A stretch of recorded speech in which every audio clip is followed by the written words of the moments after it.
security, access to universal health coverage, and ensuring vaccine equity. In his opening remarks, Foreign Minister Jalil Abbas Jilani emphasized the need for global solidarity and international cooperation to ensure global health security and underlined that only an equitable global health architecture can help protect everyone from future pandemics.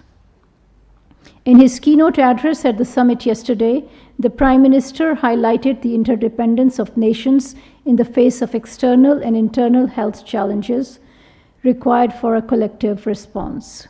He called for a united global front in addressing health security challenges beyond national interests, transcending national borders.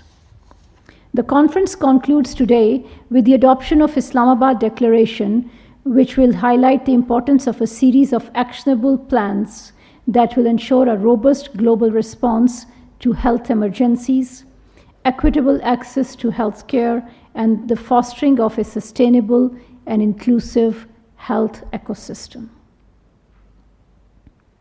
Pakistan has rejected the US State Department's classification of Pakistan as a country of particular concern. There are serious questions about the credibility and transparency of the process of making such classifications. We also believe that such unilateral, arbitrary, and subjective designations and reports are counterproductive and undermine the objective of advancing religious freedoms. Pakistan supports the application filed by South Africa before the International Court of Justice concerning Israel's violations of its obligations under the 1951 Genocide Convention in relation to the Palestinian people in Gaza. We consider this legal action timely and an important step towards holding Israel to account for its well-documented atrocities unleashed against Palestinian people since 7th of October 2023. Pakistan shares the concerns raised in the application by South Africa. Israel's ongoing military aggression and actions against the Palestinian people constitute war crimes and crimes against humanity and amount to genocidal acts. We reiterate our call for an immediate and unconditional ceasefire, an end to Israel's unabated massacre of the Palestinian people, an uplifting of an inhumane siege, and expeditious delivery of humanitarian assistance to the Palestinian people.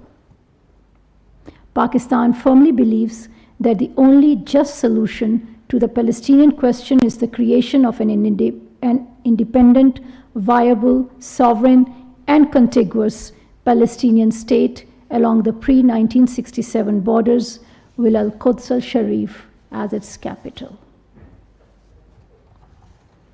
The 5th of January was observed as a right to self-determination for the people of Jammu and Kashmir.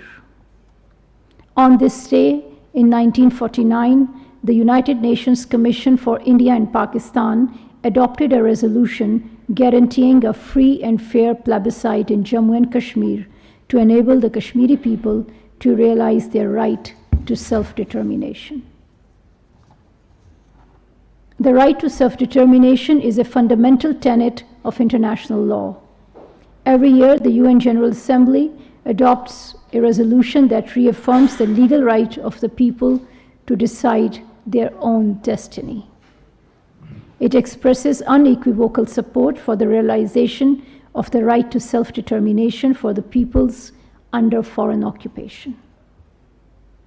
For over 70 years, India has denied the Kashmiri people their right to self-determination. We urge India to respect the rights and freedoms of the people in IIOJK so that the Kashmiri people can exercise